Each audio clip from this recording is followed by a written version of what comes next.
পটলের ভর্তা কিন্তু একদমই রেডি। তো এখন আমি তুলে নেবার, দেখো কত সুন্দর হয়েছে, এরকম গরম গরম ভাতের সঙ্গে কিন্তু দুর্দান্ত লাগবে। তো এখন আমি কিন্তু একটা প্লেটে তুলে নেবো। এই যে প্লেটে তো ঢেলে নিয়েছি, দেখো উপর থেকে কিন্তু আর একটু সর্ষের তেল দিয়ে দিয়েছি। এটা কিন্তু গরম গরম ভাতের সঙ্গে দুর্দান্ত লাগে খেতে।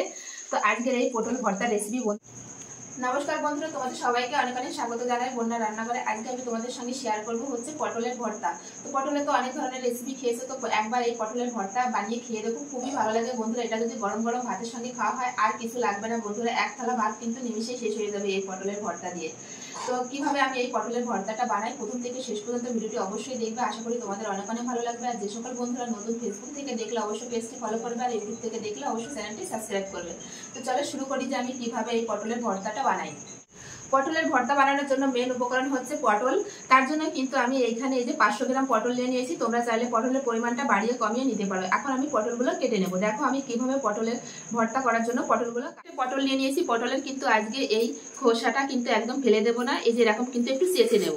এই যে এইভাবে একটু চেঁচে নেবো। পুরো খোসাটা ফেলে দিলে কিন্তু পটলের স্বাদটা কিন্তু চলে যাবে, আর ভর্তাটা কিন্তু ভালো লাগবে না। এইভাবে আমি একটু গাটা চেঁচে নেব।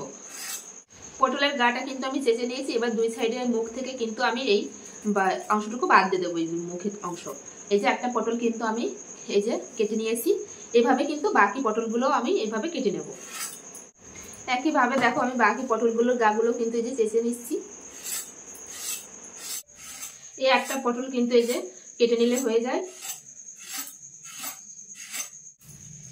তো আমি কিন্তু বটি দিয়ে করেছি এই কাজটা, তোমরা চাইলে কিন্তু চাকু দিয়েও করতে পারো। এখন আমি এই পটলগুলো খুব সুন্দর করে ধুয়ে নেব। পটলগুলো কিন্তু খুব সুন্দর করে আমি এই যে ধুয়ে নিয়েছি। এখন পটলগুলো কিন্তু কেটে নেব। তো আমি এখানে এই যে ছোট ছোট করে পটলগুলো কেটে নেব। প্রথমে মাঝখান থেকে এরকম কেটে নেব, নিয়ে কিন্তু এই যে এরকম ছোট ছোট করে কেটে নেব। তো এই যে এরকম ছোট ছোট পিস করে কিন্তু সব পটলগুলোই আমি কেটে নেব।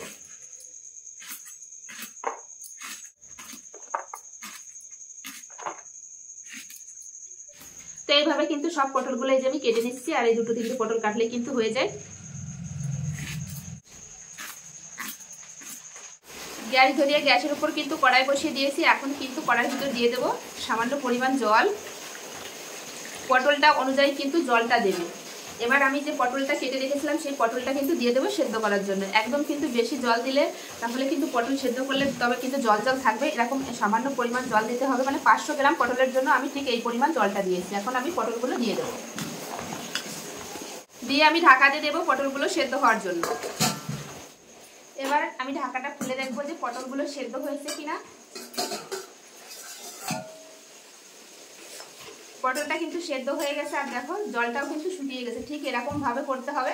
এখন এই সেদ্ধ পটলগুলো কিন্তু আমি তুলে নেব। তুলে একটু ঠান্ডা করে কিন্তু আমি মিক্সিতে একটা পেস্ট করে নিয়ে আসবো। তোমরা চাইলে কিন্তু শিলনোড়ায় বেটে নিতে পারো। তো একটু ঠান্ডা হওয়ার পরেই কিন্তু আমি মিক্সিতে দেবো, গরম অবস্থায় দেবো না। পটলগুলো ঠান্ডা হলে কিন্তু মিক্সিতে পেস্ট করে ফিরে আসছি।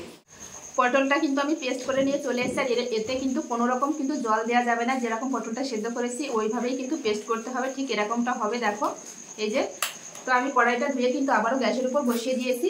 এবার দিয়ে দেবো তেল। এটা ভর্তার জন্য অবশ্যই কিন্তু সর্ষের তেল দেবে, তবেই কিন্তু টেস্টটা বেশি ভালো হবে। তো দিয়ে দেবো সর্ষের তেল। তো তেল কিন্তু গরম হয়ে গেছে। আমি প্রথমে কিছু শুকনো লঙ্কা ভেজে তুলে নেব। শুকনো লঙ্কাগুলো কিন্তু ভেজে নিয়েছি। এখন কিন্তু তুলে নেবো, তুলে আলাদা সাইডে রেখে দেবো। এটা কিন্তু পরে কাজে লাগবে। এবার দিয়ে দেবো হচ্ছে থেতো করে রাখা রসুন। রসুন কিন্তু একটু ভাজা ভাজা করে নিয়েছি। এবার দিয়ে দেবো 4টে কাঁচা লঙ্কা, আর দিয়ে দেবো হচ্ছে পেঁয়াজ কুচি। পেঁয়াজটা একটু বেশি দেবে, তাহলে কিন্তু খেতে বেশি ভালো লাগবে। এবার হালকা করে ভেজে নেবো পেঁয়াজটা।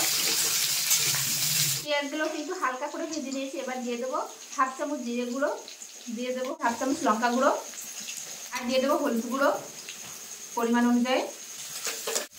মশলা দিয়েও কিন্তু আমি সুন্দরভাবে একটু ভেজে নিয়েছি। এখন আমি যে পটলের পেস্টটা করে রেখেছিলাম সেটাই কিন্তু দিয়ে দেবো। এই যে মিশিয়ে নেব। এবার দিয়ে দেবো স্বাদ অনুসারে লবণ। তোমরা চাইলে এখানে একটু চিনিও দিতে পারো, তো চিনিটা আমি দিচ্ছি না। তো দেখো এইভাবে কিন্তু আমি অনেকক্ষণ নেড়ে নিয়েছি। আর একটু নেড়ে নেব। এর যে গাঢ় যে জলটা আছে সেই জলটা কিন্তু অবশ্যই শুকিয়ে ফেলতে হবে। এভাবে নেড়ে নেড়ে অনবরত নাড়তে থাকতে হবে। তো আর একটু নেড়ে নিলেই কিন্তু পটলের ভর্তা রেডি হয়ে যাবে। তো অনেকক্ষণ নেড়ে নিয়েছি। পটলের ভর্তাটা কিন্তু একদমই রেডি। তখন গা থেকে কিন্তু ছেড়ে যাচ্ছে এইভাবে। তো এখন আমি যে শুকনো লঙ্কাগুলো ভেজে তুলে রেখেছিলাম এগুলো দিয়ে দেবো। উপর থেকে কিন্তু 1 চামচ তেল, সর্ষের তেলটা দেবে অবশ্যই, দিয়ে একটু নেড়ে ব্যাস আমি নামিয়ে নেব। পটলের ভর্তা কিন্তু একদমই রেডি। তো এখন আমি তুলে নেবার, দেখো কত সুন্দর হয়েছে, এরকম গরম গরম ভাতের সঙ্গে কিন্তু দুর্দান্ত লাগবে। তো এখন আমি কিন্তু একটা প্লেটে তুলে নেবো। এই যে প্লেটে তো ঢেলে নিয়েছি, দেখো উপর থেকে কিন্তু আরেকটু সর্ষের তেল দিয়ে দিয়েছি। এটা কিন্তু গরম গরম ভাতের সঙ্গে দুর্দান্ত লাগে খেতে। তো আজকের এই পটল ভর্তা রেসিপি বন্ধুরা কেমন লাগলো অবশ্যই কমেন্টে জানাবে। ভালো লাগলে অবশ্যই লাইক কমেন্ট শেয়ার করবে, শেয়ার করে নতুন বন্ধুদের দেখার সুযোগ করে দেবে। এরকম নিত্য নতুন ভিডিও দেখতে হলে অবশ্যই বন্ধুরা রান্নাঘর চ্যানেলটি সাবস্ক্রাইব করবে, আর যারা ফেসবুক থেকে দেখছো তারা কিন্তু পেজটি ফলো করবে। তো চলো বন্ধুরা, আজকের মতো ভিডিওটি এখানেই শেষ করছি। আবার দেখা হবে নতুন কোনো রেসিপির সঙ্গে।